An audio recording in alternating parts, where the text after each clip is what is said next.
see the Hardik back in the team, it will give more strength to the bowling attack and all-rounder slot as well compared to Vijay and other.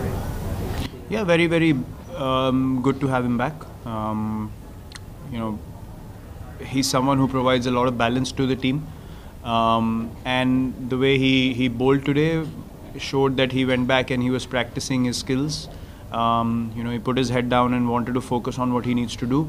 And you can tell with the way he bowled with intensity straight away, picking 2 wickets as well, crucial wickets at that stage.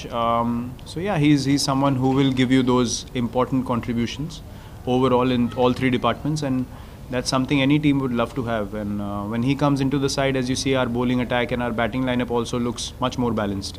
So yeah, it's good to have him back and in a good headspace, in the right kind of mind frame to perform for the team. And I hope he can keep growing with this performance and build on to this.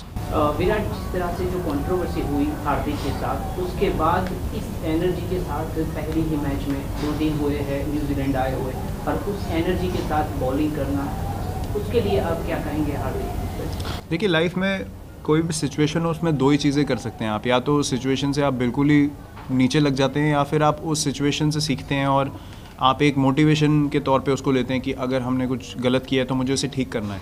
और आपको eventually समझ आता है कि cricket से ज़्यादा प्यारी चीज़ आपके लिए कुछ नहीं है। अगर आप एक क्रिकेटर हैं तो आप पूरा अपना जो एनर्जी है वो प्रिपरेशन में डालते हैं, और अगर आप इस गेम को रिस्पेक्ट देंगे तो गेम आपको रिवॉर्ड देगी। तो उसमें कुछ रॉकेट साइंस नहीं है कि मतलब कुछ एक्स्ट्रा करने की ज़रूरत होती है। लेकिन ऐसे अगर इंसिडेंट होते हैं तो यूजुअली जो इस इंसिडेंट से पॉजिटिवली निकल के आते हैं उनका पूरा करियर एक अलग तरीके से चेंज हो जाता है, जो हिस्टोरिकली हमने काफ़ी लोगों के साथ होते देखा है। तो आई होप कि वो उस राह पे जाए और अपने करियर को एक अलग तरीके से सुधारे और एक और स्ट्रॉन्ग क्रिकेटर बन के निकले, जो मुझे लगता है कि वो कर सकता है।